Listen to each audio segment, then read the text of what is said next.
I got a new dehydrating toy today, and it's sort of like a transformer. Do you want to see? Let's go look. So I had to sort of start the unboxing without you. Sorry, it was what happened to this box. It needed to happen this way.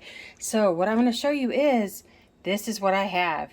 It is a new Broad & Taylor Sahara Folding Dehydrator. So yes, that is how thick it is. Just my hand, you can see. So it's going to slide under my my bed when it's not in use. But I wanted to sort of show you an unboxing and do a quick review about how it works and what comes with it and things like this. And I do want to say that thank you to Broad & Taylor for sending me this Sahara Dehydrator. I am grateful that they did that so that I can play with it, show you how it works. And while I couldn't unbox the main part of the unit, I do have the secondary box that comes with some of the other accessories that I'll go ahead and open for you, and so that you can see all the cool stuff that comes available with it.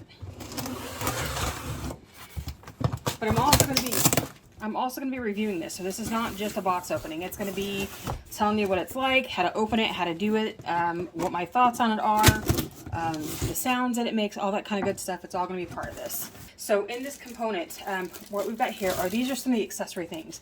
These are their silicone fruit leather sheets that you just line your trays with. So there are 7 of those. Then you have a mesh tray compartment that goes in there as well. I think, this is what the tray looks like if it's not stainless steel. This is the plastic tray. Okay, so it's a rigid plastic with no BPA. Then this is a folding case that is available that you can put your entire machine into to store it. So your entire machine will fit on the inside of this with a carrying strap as well. This is basically how it comes out of the box. Okay, so what you have is, of course, there a guide to how to set it up right there, and then a guide on how to use it. So here's the holding case for the stainless steel trays. Oh, they're attached. That's why. So they have they're attached right here at the corner. So these trays are built a lot like some of the other ones are. There's a little waffle weave to the mesh here on the stainless steel.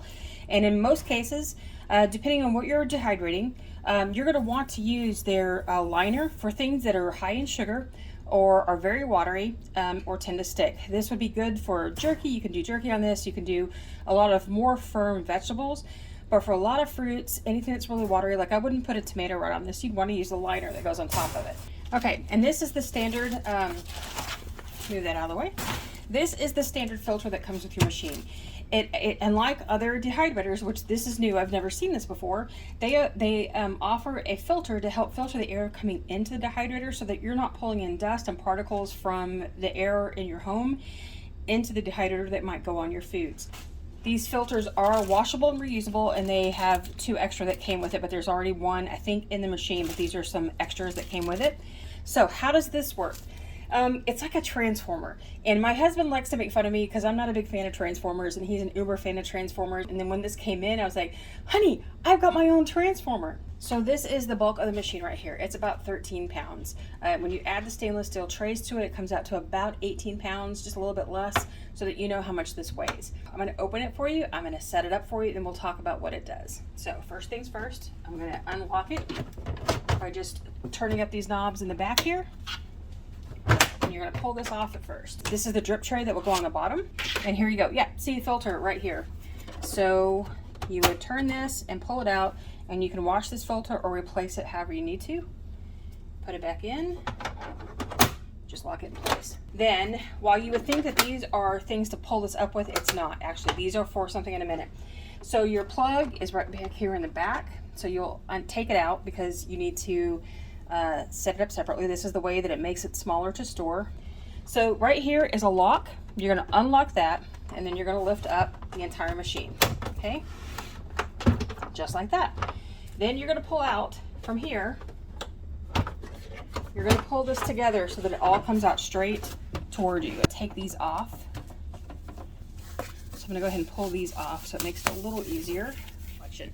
But what happens is, this is how you lock them into place, just like that. Okay, so here's your fan.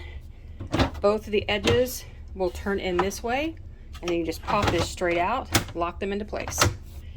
Okay, your plug is right here, and then in the back That's what these things are. These are spacers, so that when you got, these need to be down all the time, so that when you push the machine up against the wall, this spacer makes sure that you have enough space for the fan to take out whatever, to have the intake have as much room as it needs to have. So we're going to turn this back around, and then I'm going to start loading up trays. Okay, so to get started, we're going to insert the drip tray, so it takes care of whatever might drip off your trays. So each of these trays just slides in just like this.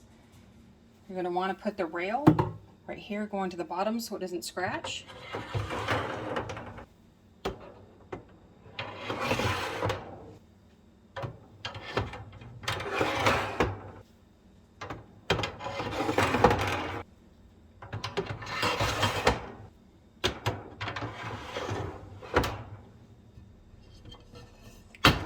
So I also wanted to show you what it would look like if you bought the version of this machine that has the plastic tray. And it slides in just like that. All right, so for any of these trays, if you want to use it, here is their fruit leather tray. This is a thin silicone, very rubbery kind of liner for your machine. Set that in there that your product can sit on and just slide it in. So we're going to start the machine, replace the plastic off the plug. So I didn't put the top on while I was doing this, so I could just show how all the parts work and stuff. So let's put the top on. And when you get it, the machine actually has the locking mechanisms in the back, but when you're going to put it on, you're going to flip it so that they're in the front. So your machine is going to, you're going to place this on top,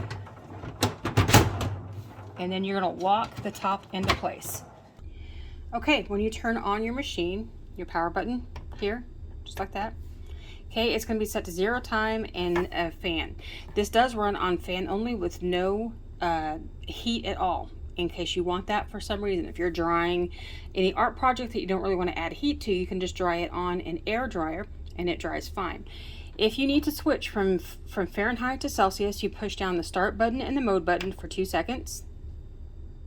And it will switch to Celsius and back. So there's the power button, here's the start and pause button. The mode button will take you from your time to your temperature, whichever one you want. So time, I'm going to try to do this, goes in increments of 15 minutes until it gets into some of the higher times, and it shoots up to 2 hours at a time. This goes all the way to 99 hours. I'm not going to go all that far, but you can just sit here and change it this way. Then if you want to change the temperature, you simply select the mode to go to temperature.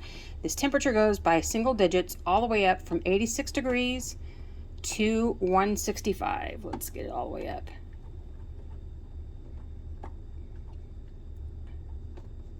All right, there you go. Now, the cool thing about the Broad & Taylor is that it has a dual temperature timer. So let's say that you wanted to start something out at a high temperature and then drop it to a low temperature based on a specific time that you've allowed it to dry and get most of the moisture out, then you want to drop it down so you don't over dry. Now honestly, if you're going to do your fruit and vegetables at anything more than 125 to 135, the hotter that it gets, the more nutrients that you lose, so you have to remember that as well. And they are heat sensitive. So vitamins A and C are going to disappear quickly the hotter that you get. So I wouldn't recommend running your apples at 150, then lowering it to 135 to run the rest of the time. But there's certainly nothing wrong with starting them at 135 at their recommended temperature and then dropping it down to whatever temperature you would like to run. Now, something else that happens with this machine, where in the beginning it will run at the regular wattage to try to get all of the moisture out that it can. Then once most of the moisture has disappeared, the wattage drops so that you're not using as much power to dry your food when it doesn't need that full power at that point. So that's another option for this. So it'll save you a little money. This is 750 watts versus 600 watts. It has a capacity to do about 11 square feet of drying. If you want to, so the LEM 10 tray stainless steel, which is all stainless, is about 16 square feet. around $300. The Excalibur regular 9-tray dehydrator is around 15 square feet. It runs about $300 to $400 depending on which of those machines that you get, and it's the regular machine, not the one with stainless steel or stainless steel trays. And then the Cosori, which is stainless steel, is about 6.5 square feet of drying space in your machine. So let's talk about price for the machine. This machine here is, the base price is $395 because it comes with the stainless steel trays. Now the outside of the machine is not stainless steel, it is plastic. It is all BPA free. And since your food is never actually touching the rest of the plastic, that doesn't have an issue unless for you, just the idea of heating up any plastic around your food, this is not going to be the machine for you because it does not come in a stainless steel case. It's only the trays, but it's all food safe and good to go. So then it is $395. I said that $395 for the stainless. So if you get the one that has the plastic trays, it's $295. Now it doesn't, all the accessories like the carrying cases and stuff, those are extra. Countertop, my countertop is about 25 inches by 21 inches wide, 25 wide, 21 deep, and this machine will take up pretty much the entire space. So I mean, I don't know if I know you can't see it there. So far I see all really great benefits for this machine. It has good capacity, it's got decent space between each of the trays. We're going to go ahead and run this machine for about 30 minutes to let it finish doing its thing about kind of just taking care of whatever industrial smell comes off of machines that they've been made, as you should with a dehydrator. So let's say if you have any other questions about the machine, please drop them down below. So far it's really great. I actually am pretty impressed with it. I do find it's a little heavy, heavier than I thought, and I'm going to put this also about right here where you can see how it slides under the bed. Okay, for cleaning your machine, your stainless steel trays here are dishwasher safe, although they're kind of large and they probably won't fit in most people's dishwashers. And if you're going to do this on a bottom rack of your dishwasher, it takes up a lot of space and a lot of waste. They say that the silicone sheets are also dishwasher safe, but I wouldn't recommend it because it's just easy to go ahead and wash them by hand. These plastic racks are also dishwasher safe. Okay, so to do this, mostly what you're going to do is just take a soft cloth or sponge to clean your machine with. If you need to wash your trays, you're going to put them in a sink with water and allow them to soak. If you need to, you can take a very soft brush to try to brush this off. You don't want to use something harsh. To clean the windows, you can use Windex, but I would suggest that you use something like vinegar and water to do it because that's food safe, or Windex is not. But that will come clean easily, and then you can just wipe the inside of the machine out just as you would any other. So make sure you go ahead and run this for 30 minutes before you start using the machine. So we're going to run this out, turn it to 30 minutes. I don't know if you can see that, and here we go.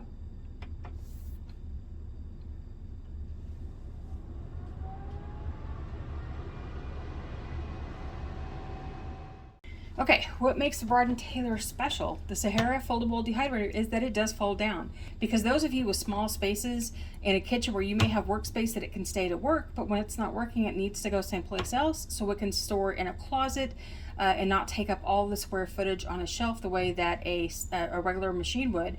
You can store it under your bed, you can store it next to a couch, behind a couch. If you're in an RV or a tiny house, this can slip in any place that you can pull it out when you need to use it, but then it can also go away when it's not needed. So before we get into the last part about the quick takedown and how we used it in the first project, I just wanted to share some thoughts I had about it after working with it for a little while. I really like this machine. If you are a home where you're in a small house and you're in an RV or in a camper that you don't have infinite storage space on your counters to do anything but work, this can fold down, it can store away, you can still dehydrate whenever you want, and then tuck it away when you're not using it. The other thing I really liked about it is that it is very quiet. I would rate it right there along with a Cosori, where it's on the counter and it's noticeable, but it's not loud. When I put it in my laundry closet, which is where I do all of my dehydrating, I can't hear it. It's so quiet that the doors just muffle it, and it's not even noticeable. Also, The thing I love about this is that it has an air dry feature. So you can actually just have the fan running. So for those of us who don't hang our herbs in the house for whatever reason we choose, whether it's humidity is too high, whether for us like it's dust and dander issues, I can put everything on the dehydrator, run it at the fan mode in no heat, and it works just as if you were hanging it. You can save all the nutrients, all the color from your herbs, and you don't have to have them hanging out, and you don't lose any. The price on the machines are from $2.95 for the machine with the plastic trays and $3.95 for the machine with the stainless steel trays. Now you can also add some accessories on top of it, which will increase the price, but the basic machine is right there around the $300 to $400 range, depending on what you add to it. The cool thing about it is that it does have the dual feature where it runs at full power until it needs to drop it, and it notices it's mostly dry. You just need to finish everything off, and it ratchets that down so that it starts saving you money. It doesn't lower the temperature, it just takes away some of the power that it's using to keep that temperature, so it allows your things to finish off without using as much electricity. It doesn't slow the time down at all, and it doesn't make anything unsafe. It just uses less electricity to finish off your project. The only thing that I think this machine needs is mesh trays, because I love using mesh because I find that it helps make your drying time more efficient. You're not having to flip food on the trays for things that aren't really watery, and then it still allows things not to fall through all of the trays themselves. So I would love to see mesh. We'll get there. Cleaning the machine is fairly easy. It's just a quick wipe down. What I do is I take my little handheld vacuum cleaner and I vacuum out any crumbs that are in it, and then I just take a cloth and wipe the inside of it if it needs it. The trays, because they're a little larger, don't easily fit into my sink, but I can do it. So because I just have like a dual section sink, I don't have a long sink, so I can do it. It's just not as it takes the flip it over and wash the other side, just like you do a cookie sheet. For those of you who have the longer sinks, it would probably fit right in and just clean up really well. So all in all, if you're looking for a dehydrator, if you have a small space that you need to be able to store this away, this is a great machine. If you're just looking for a dehydrator, this is a great machine. I really like it and I recommend it. Right there on my list now of the best dehydrators that you can purchase. So if you're interested, I'm going to leave links down below about how you can purchase the machine yourself. For a limited time, I don't know how long they're going to offer this, they are offering the silicone sheets for free with any purchase. So let's finish this off, cleaning it up, and then finding out about the first project. To put this away, after you've cleaned it, you've done everything that needs to be done, we're going to take this back down. So the first thing you want to do is pull out, all of your trays. And I do want to say that this machine gets hot, the trays get hot. So you need to be sure that after you've been running it, you let it cool down before you start touching any of the sides or the trays on the inside, because they do get hot. So let's pull all of these out.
This is actually a pretty genius idea to make a small space available, make this small space accessible for those who don't have storage space, but who have plenty of worktop space, they just don't have storage space.